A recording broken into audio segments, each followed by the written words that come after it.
The Teleworking Phenomenon.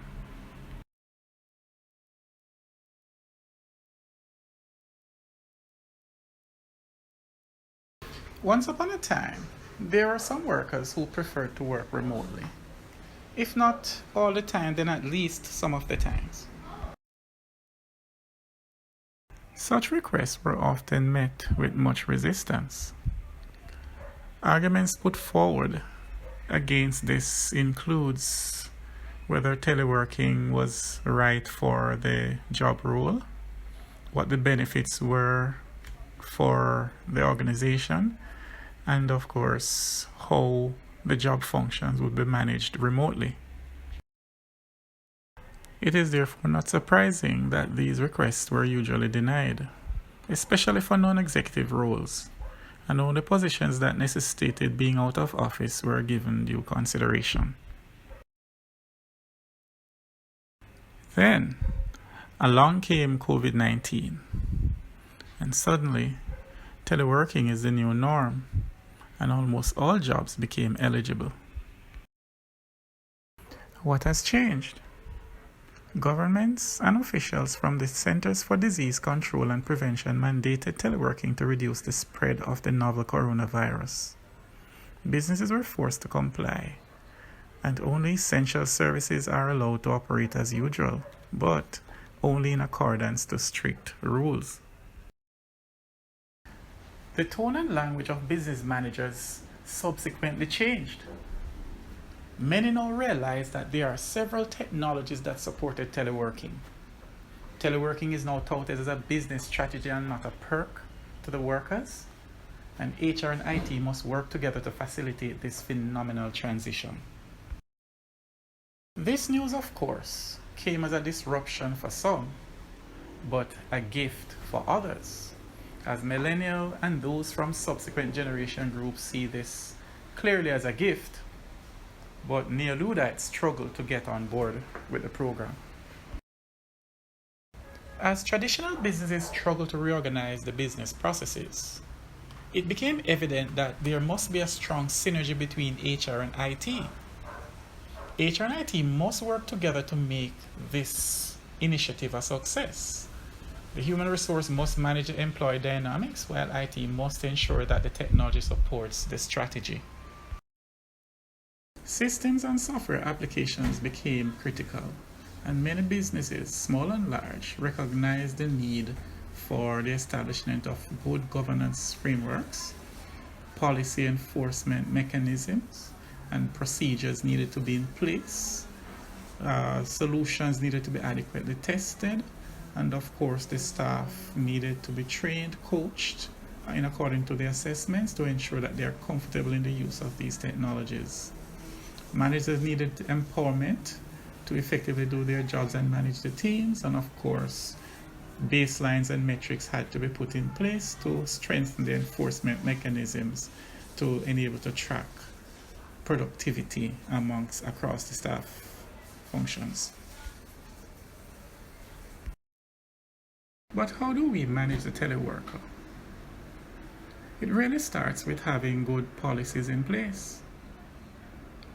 Clearly defined user roles, communication, strong communication, collaboration, good tools in place to facilitate all this, and defined indicators and baselines to support performance and to support enforcement of policies.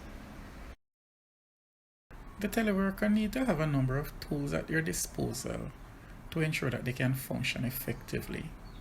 First, they need access to the resources, the company resources that will enable their job.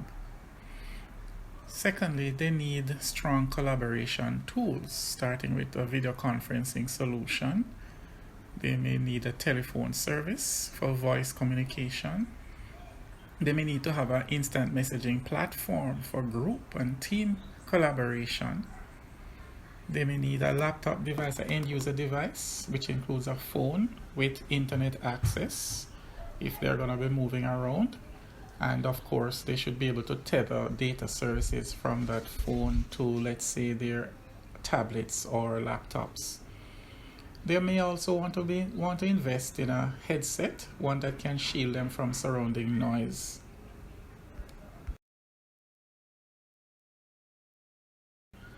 What are the risks of teleworking?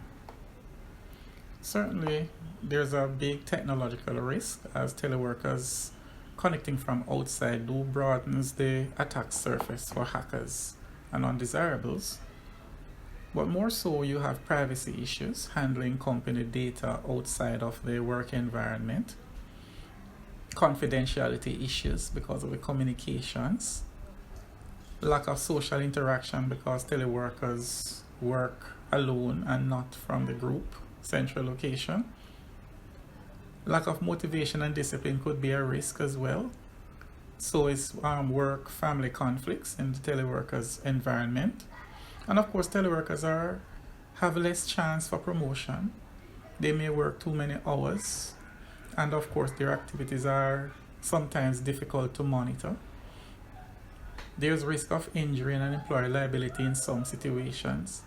And of course, there is always the risk of sustaining damage to company's equipment or theft.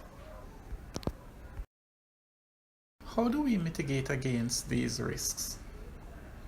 Whilst there are many risks, there are also several ways to mitigate against different types of risks. And there is no silver bullet for this one, but there are some common basic steps that can be taken to shorten this list. The first one is to train the users, educate them, coach them where necessary. Assess the risk, all the risk, physical risk, social risk. Track and monitor activities match them against benchmarks, and of course collaborate. These are foundational activities, and coupled with other risk mitigation strategies, the company can realize a good defense against all risks. Some benefits to be derived from teleworking would include autonomy. The teleworker really, for the most part, have autonomy over their work schedule and can adapt a work schedule that is most effective for him or her.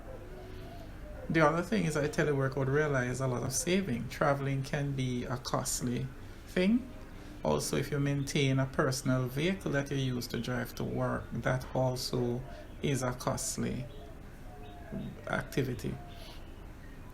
But there is a low infrastructure cost and maintenance on the part of the employer, because less persons in the office means less investment in desk space, floor space, lunch, all the perks that are awarded to staff that shows up for work each day, cooling, etc. Of course, there's also the benefit to the employer wherein persons who have disabilities who may not be able to come to the office could be considered for employment, and you do have a number of these persons with great contributions to corporations. There's also accessibility to a wider talent pool for the organization, and so you find that recruitment may not necessarily have to be from within the same town, but skills can be sourced practically from anywhere, and the company benefits overall.